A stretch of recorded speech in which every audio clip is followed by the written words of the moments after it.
Hello students, my name is Sumit Kumar Chauhan. आज की हमारी क्लास मेमोरी चैप्टर का ही या मैं कहूँ मेमोरी के ही पार्ट से रिलेटेड है। पिछले दिनों हमने मेमोरी के बारे में जाना था कि मेमोरी होती क्या है, कितने टाइप्स की होती हैं, जिसमें हमने प्राइमरी मेमोरी के बारे में जाना। प्राइमरी मेमोरी में हमने रैम के बारे में पढ़ा था। आज इसी चीज को थोड़ा और आगे बढ़ाते हैं और आज हम पढ़ते हैं रोम के बारे में कि रोम होता क्या है, इसका हमारे सिस्टम में क्या यूज है, कितने टाइप्स के होते हैं। ओके, तो बात करते हैं सबसे पहले हम रोम की कि रोम है क्या। ओके, तो रोम की बात करी जाए तो रोम का बेसिकली मीन होता है रीड ओनली मेमोरी। कहने का मीन क्या हो गया, एक ऐसी मेमोरी जिसे हम सिर्फ रीड कर सकते हैं, राइट नहीं कर सकते। हमारे पास इस चीज की अथॉरिटी नहीं है, ऑथराइज नहीं है हम कि हम रोम की डेटा को राइट कर सके, ये हम नहीं कर सकते। ओके, फिर इसी में अगर आगे बढ़े तो क्या कहना चाह रहा है कि रोम या रीड ओनली मेमोरी एक प्रकार की नॉन वोलेटाइल मेमोरी है। नॉन वोलेटाइल मेमोरी, स्टार्टिंग में जब मैं मेमोरी पढ़ा रहा था आपको, मैंने वहां पे आपकी चीज बताई थी कि जितनी भी प्राइमरी मेमोरी होती है, जितनी भी, वो सब हमारी वोलेटाइल मेमोरी होती है, सारी की सारी। लेकिन प्राइमरी मेमोरी में एक लौता रोम हमारा ऐसा है जो कि नॉन वोलेटाइल होता है। इसमें जो डेटा स्टोर होता है ये परमानेंटली डेटा को स्टोर करता है और रोम में हमारे सिस्टम का बड़ा ही इंपॉर्टेंट डेटा स्टोर किया जाता है। अगर रोम का डेटा लॉस हो जाए या अगर रोम में रखा जो डेटा है वो करप्ट हो जाए तो ये आप समझ लीजिए एक तरीके से आपका सिस्टम रन ही नहीं होगा, एग्जीक्यूट ही नहीं करेगा। ये बड़ा इंपॉर्टेंट है हमारे लिए। फिर इसी में आगे देखे जाए तो जिसका उपयोग या मैं कहूं यूज कंप्यूटर और इलेक्ट्रॉनिक डिवाइस में परमानेंट डेटा स्टोर करने के लिए किया जाता है। जैसे मैंने आपसे अभी से कहा कि रोम का इस्तेमाल बेसिकली हम लोग कहां कर रहे हैं, डेटा को परमानेंटली स्टोर करने के लिए हम लोग कहते हैं। और इसमें क्या कह रहा है कि पावर ऑफ होने पर नहीं बदलता। अब जैसे कि परमानेंट डेटा स्टोर हो रहा था, कॉमन सी बात है, परमानेंट डेटा स्टोर हो गया मेरा, पावर ऑन हो ऑफ, डेटा लॉस होएगा ही नहीं हमारा। लेकिन यही चीज हम लोग रैम में देख रहे थे, रैम भी तो हमारी प्राइमरी मेमोरी है जैसे रोम है। दोनों के बीच में डिफरेंस क्या देखने को मिल रहा है, रोम हमारी कैसी volatile memory, sorry non volatile memory है, रैम कैसी हमारी वोलेटाइल मेमोरी है। रैम में जो डेटा रखा गया वो टेम्पोररी डेटा स्टोर होता है, रोम में डेटा कैसे स्टोर होता है, परमानेंट डेटा स्टोर होता है। उसमें डेटा पावर ऑफ होने पे लॉस हो जाता है रैम में, लेकिन रोम में ऐसा नहीं होता। और क्या कह रहा है आपसे भाई, इसका उपयोग या मैं कहूं इसका यूज मुख्य रूप से मेनली तौर से फर्मवेयर को होल्ड करने के लिए किया जाता है। फर्मवेयर कहने का मीन क्या है, एक ऐसा डेडिकेटेड सिस्टम जिसमें जो डेटा लोड करा गया है, जिसमें जो डेटा प्रोग्राम करा गया है वो उसी को ही वर्किंग करेगा, फुल्ली डेडिकेटेड पर्सन। ओके, फिर इसी में बात करें तो जिसमें कंप्यूटर को बूट करने और हार्डवेयर मैनेजिंग को इंस्ट्रक्शन करने के लिए इंपॉर्टेंट इंफॉर्मेशन इंक्लूड है। तो इसमें दो टाइप की चीज हमने पढ़ी। एक तो क्या कह रहा है, जिसमें बूट, कंप्यूटर को बूट करने के लिए, बूट कहने का मीन क्या है, वो स्टार्टिंग प्रोसेस जहां पर कंप्यूटर को टेस्ट करने के लिए उसके प्रोग्राम्स को रन कराया जाता है। कहने का मीन क्या है इसका कि एक होता है आपका जिसे बूट लिखा है, इसको मैं थोड़ा इजी कर देता हूं, कह देता हूं बूटिंग डेटा।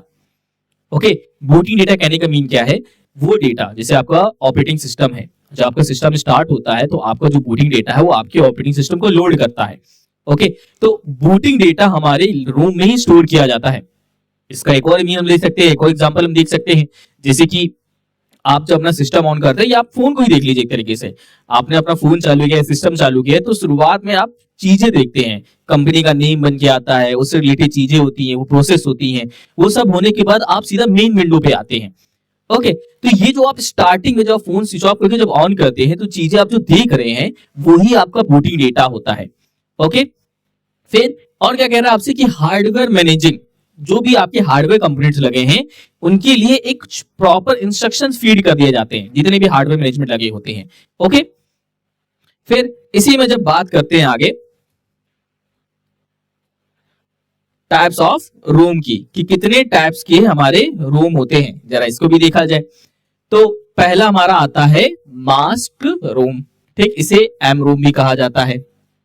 ये रोम का कह सकते हो आप एक अर्लीस्ट फॉर्म रहा है, मतलब स्टार्टिंग टाइम पे जब रोम का क्रिएटर हो रहा था या रोम डिजाइन किया जा रहा था तो उस टाइम पे इसका इस्तेमाल होता था, जहां मैन्युफैक्चरिंग के दौरान डेटा को परमानेंट रूप से प्रोग्राम किया जाता था। मतलब कहने का मीन क्या हो गया कि जब इसे मैन्युफैक्चरिंग करा जा रहा है या बनाया जा रहा था तभी इसमें डेटा परमानेंट तौर पर स्टोर कर दिया गया, आप इसे बदल ही नहीं सकते, स्टोर हो गया। अब आप उसमें कोई भी चेंजमेंट नहीं कर सकते। इसी तरीके से एक और आया आपका पी रूम, ठीक, प्रोग्रामेबल रूम। अब ये क्या हो गया कि मैन्युफैक्चरिंग के बाद प्रोग्राम किया जा सकता है, एक बार लिख देने के बाद इसे बदला नहीं जा सकता। सेम उसी कॉन्सेप्ट पे, ठीक, जैसे आपका मास्क वाला था सेम वैसे तो ये भी है। जब मैन्युफैक्चरिंग हो गई, मैन्युफैक्चरिंग के बाद इसमें क्या हो रहा था, मैन्युफैक्चरिंग के दौरान मतलब जब बनाया जा रहा है तभी इसमें डेटा को प्रोग्राम किया जा रहा है मास्क रूम में। लेकिन जो हमारा प्रोग्रामेबल रूम है, पी रूम है, इसमें क्या हो रहा है, जब बन गया, बनने के बाद इसमें इसको डेटा इसमें प्रोग्राम किया जा रहा है। लेकिन एक चीज में साफ तौर पर क्लियर कट क्या रखा है कि एक बार अगर आपने इसमें लिख दिया या एक बार आपने इसमें राइट कर दिया प्रोग्राम को, तो दोबारा इसे नहीं बदला जा सकता। ओके, फिर इसी में आगे हम देखें तो क्या कह रहा है आपसे, इरेजेबल प्रोग्रामेबल रूम, मतलब हमारा ईपी रूम। अब ये क्या है, अब जरा इसको ध्यान समझिएगा। अल्ट्रा वायलेट रेस या मैं कहूं यूवी रेस का यूज करके प्रोग्राम को इरेज किया जा सकता है और उससे रीप्रोग्राम्ड किया जा सकता है। अब देखो यहां पे चेंज हो गया, जैसे जैसे टेक्नोलॉजी डेवलप होती है हमारी वर्किंग आसान होती चली जाती है। अब जैसे पहले क्या था, एक बार रूम में जो भी प्रोग्राम फीड कर दिया, अब उसे हम चेंज ही नहीं कर सकते। भाई पता चला, भाई मान लीजिए आपकी कोई कंपनी है, आपने कोई रूम में डेटा फीड करा दिया, अब आप उसे आगे चल के फ्यूचर बदलना चाहते हैं, लेकिन अब आप उस रूम को दोबारा थोड़ी ना इस्तेमाल कर पाएंगे, वो तो एक बार तो फीड हो गया उसमें डेटा, चेंज नहीं कर सकते। तो आप वहां पे क्या यूज कर सकते हैं, ईपी रूम का इस्तेमाल कर सकते हैं। यहाँ पे क्या कह रहा है, आपको यूवी रे के द्वारा, यूवी रे की मदद से आप वो जो रूम डेटा आपने जो प्रोग्राम कर रखा है उससे वहां से इरेज कर सकते हैं, वहां पे रीप्रोग्राम कर सकते हैं। लेकिन इसमें दिक्कत है, इसमें दिक्कत की बात क्या है कि यूवी रेस कह रहा है। अब भाई हम जैसे कि जानते हैं कि कंप्यूटर की जितने भी कंपोनेंट्स होते हैं वो सब मदरबोर्ड पे लगे होते हैं सारे के सारे। अगर डायरेक्ट तौर पे यूवी रे अगर डाला जाएगा तो हो सकता है मदरबोर्ड भी डैमेज हो जाए। भाई सेंसिटिव पार्ट होता है हमारे कंप्यूटर का, बहुत सेंसिटिव पार्ट है भाई मदरबोर्ड, अगर पानी भी पड़ गया तो पूरा खराब, शॉर्ट सर्किट, तो बहुत सेंसिटिव पार्ट है। अगर यूवी रे डाल रहे तो मदरबोर्ड खराब होने के चांसेस भी बढ़ सकते हैं हमारे। तो इसी चीज को आगे चल के थोड़ा और टेक्नोलॉजी को डेवलप करा गया और एक चीज और कर दी गई इसमें, अब ले आया गया electrically erasable programmable room, EEP room इसे कहा जाता है। इसे हम एक नाम और भी कह सकते हैं जो मैंने आपको पिछली क्लास में बताया था, इसे हम ई स्क्वायर पी रूम भी कह सकते हैं।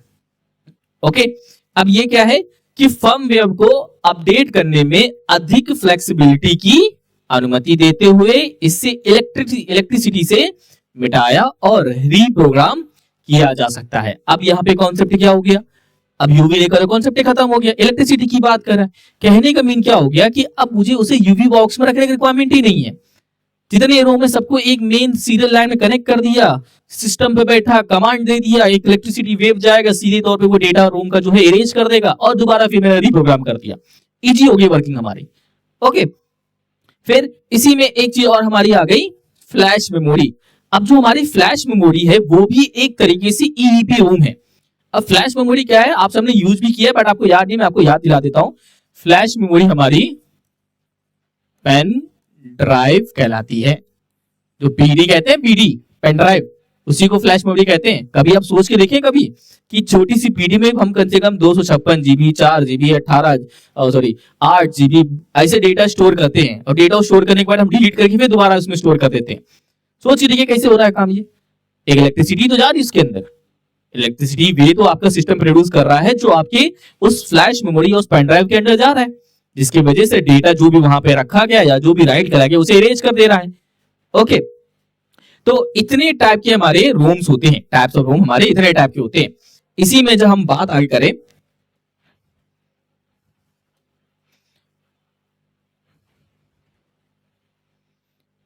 देखिए रोम एक ऐसा है नॉन वोलेटाइल मेमोरी, अभी मैं पीछे बता के आया आपको। फिर क्या कह रहा, बूटिंग डेटा रोम में स्टोर होता है, अभी जो मैंने आपको बताया था बूटिंग डेटा, ठीक है। फिर इसी में देखिए, लेकिन यहाँ पे बूटिंग डेटा की हम बात करते हैं टाइप। बूटिंग डेटा एक नहीं होता, दो टाइप की बूटिंग डेटा होता है हमारे पास बेसिकली। एक होता है हमारे पास कोल्ड बूटिंग और एक होता है हमारे पास वार्म बूटिंग। वार्म बूटिंग को एक नाम से और जाना जाता है, उसे कहते हैं हम लोग रीस्टार्ट। क्या बोलेंगे, रीस्टार्ट बोलेंगे। कहने का मीन क्या हो गया, जैसे आपने सिस्टम को चालू किया, चालू करने के बाद आपका रूम जो है बूटिंग डेटा को लोड करा, लोड करने के बाद आप मेन फ्रेम पे सीधा आ गए, मेन फ्रेम पे आपने वर्किंग करना चालू कर दिया, ये कोल्ड बूटिंग में चला गया। लेकिन जैसे आप काम कर रहे हो, काम करते करते आपने क्या सोचा, दोबारा रीस्टार्ट मार देते हैं, या जैसे आपने सिस्टम स्टार्ट किया, स्टार्ट करते आपने रीस्टार्ट मार दिया, ठीक। तो जैसे आपने उसे रीस्टार्ट मारा, तुरंत क्या हो गया, पहले तो आपका सिस्टम वैसे ही प्रोग्रेस में आ गया था। और कॉमन सी बात है, कोई भी अगर सिस्टम होगा, चाहे वो कंप्यूटर है चाहे फोन, अगर आप उसको वर्क करो तो वो अपना हीट प्रोड्यूस करता है। ओके, तो जैसे वो हीट प्रोड्यूस कर रहा है, आपने दोबारा उसको रीस्टार्ट पे डाल दिया तो सिस्टम शट डाउन होकर फिर से रीस्टार्ट हो जा रहा है। तो जो पहले उसने जो हीट प्रोड्यूस किया, अब फिर हीट प्रोड्यूस करेगा, वार्म होगा ना, गर्म होगा ना वहां उस कंडीशन पे। तो इस रीजन कह लीजिए या फिर इसी वजह से कह लीजिए आप इसे कि वार्म बूटिंग के नाम से भी जाना जाता है, या फिर हम इसे रीस्टार्ट भी कहते हैं। और इसी में आगे बूटिंग समय या बूटिंग प्रक्रिया, इसे हम बूटिंग टाइम भी कह लें, ठीक, या बूटिंग प्रोसेस भी कह लें, ठीक, बूटिंग टाइम या बूटिंग प्रोसेस कह लें। अब इसका कहने का मीन क्या है मेरा, कि जब हमारा सिस्टम चालू हुआ, चालू होने से लेके मेन विंडो तक आने तक जितना भी टाइम लगा उसे बूटिंग टाइम कहा गया। और इस बीच जितना भी काम हुआ है, जितनी भी प्रोसेसिंग हुई है, वो सब क्या कहलाया हमारा, बूटिंग प्रोसेस कहलाया। ये क्वेश्चन छोटे छोटे क्वेश्चंस बनते हैं इन सब पे। फिर हमारा बायोएस, बेसिक इनपुट आउटपुट सिस्टम, जो कि हमारा बूट डेटा होता है, ये याद रखिएगा, ठीक। ये क्या है हमारा, एक बूट डेटा। ये पूछता है आपसे कि भाई ये बताइए, जो बूटिंग डेटा है, जो रोम हमारा बूटिंग डेटा को प्रोसेस कराता है, या फिर बूटिंग में टाइम में जो डेटा होता है, वो कौन सा डेटा होता है भाई, तो वो होता है हमारा बायोएस, बेसिक इनपुट आउटपुट सिस्टम। वही अगर हम इसी बात करें आगे, तो फिर आता है हमारा पोस्ट। अब ये पोस्ट क्या है भाई, जरा इन्हें भी देखा जाए।